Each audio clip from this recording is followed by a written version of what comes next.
सर्वांना नवीन वर्षाच्या मनपूर्वक शुभेच्छा। नवीन वर्ष म्हणजे नवीन सुरुवात, नवीन स्वप्न आणि शब्दांशी पुन्हा एकदा मैत्री करण्याचा सुंदर क्षण। आज मी तुम्हाला पुस्तक मैत्रीमध्ये संपूर्ण वर्षभरात घडलेल्या उपक्रमांचा, लेखक साहित्याचा आणि वाचकांच्या प्रेमाचा एक भावनिक धावता आढावा देणार आहे। 2025 ची सुरुवात झाली लेखक आपल्या भेटीला या उपक्रमाने। सुप्रसिद्ध ज्येष्ठ लेखक कवी मोहन काळे त्यांच्या शब्दांनी, अनुभवांनी आणि कवितांच्या सादरीकरणाने पुस्तक मैत्रीचा परिसर साहित्यिक ऊर्जेने भरून गेला। यानंतर वर्षभर अनेक मान्यवर लेखक, कवी, साहित्यिकांनी पुस्तक मैत्रीला भेट दिली। प्रत्येक भेट म्हणजे विचारांची देवाणघेवाण आणि वाचकांसाठी एक अविस्मरणीय अनुभव ठरला। महिला दिनानिमित्त राजगुरुनगर येथे हुतात्मा सोशल फाउंडेशन यांनी उपलब्ध करून दिलेल्या सखी मेळाव्यात मोठ्या व्यासपीठावर पुस्तक मैत्रीने सहभाग घेतला। या कार्यक्रमाला वाचकांचा मिळालेला उत्स्फूर्त प्रतिसाद आजही आम्हाला प्रेरणा देतो। पुस्तक मैत्रीचा दुसरा वर्धापन दिन हा आमच्यासाठी खूप खास ठरला।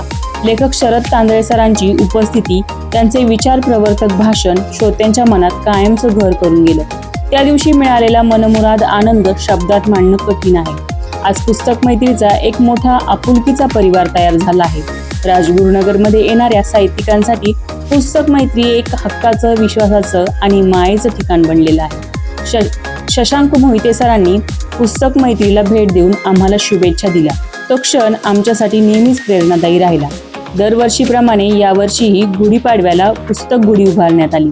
या उपक्रमात राजगुरुनगरमधील वाचक महिलांचा सहभाग खूपच उत्साहवर्धक होता। तसेच या कार्यक्रमाची TV 9चे पत्रकार सुनील थिगळे यांनी टीव्हीवरती दिलेली बातमी आमचे बळ वाढवून गेली। पुस्तक मैत्रीच्या निमित्ताने अनेक वाचक, रसिक, साहित्यिक एकमेकांशी जोडले गेले आहेत। हीच आमची खरी कमाई आहे। कानूर मेसाईचे खोडदे सर मॅडम यांनी त्यांच्या मुलीच्या लग्नात प्रत्येकी 11,000 रुपयाची 3 शाळांना मिळून 33,000 रुपयाची पुस्तके भेट दिल्याचा प्रसंग, तो क्षण पुस्तक मैत्रीच्या वाचन चळवळीची साक्ष देतो। लेखक शरद बाविस्कर, मिलिंद बोकील, देवा झिंजाड यासारख्या दिग्गज साहित्यिकांच्या भेटीने पुस्तक मैत्री अधिक समृद्ध झाली। नवरात्री उत्सवात महिलांच्या आयुष्यातील 9 पैलूंवर आधारित 9 पुस्तकांना समोर ठेवून छोटे छोटे प्रेरणादायी व्हिडिओ बनवले। अर्थभान, निर्णय क्षमता, आर्ट ऑफ सेइंग नो, आत्मविश्वास, सवयी या सर्व विषयांना वाचकांचा भरभरून प्रतिसाद मिळाला।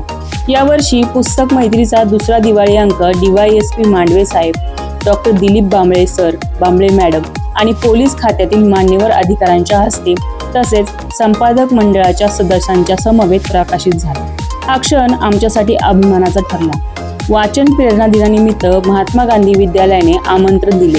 हे पुस्तक मैत्रीच्या कार्याचे मोठं कौतुक होतं। सरत्या वर्षाला निरोप देताना विनोदी लेखक सुलभ कुटवड आणि आदिवासी साहित्याच्या ज्येष्ठ लेखिका उषा किरण आत्राम यांनी भेट दिली।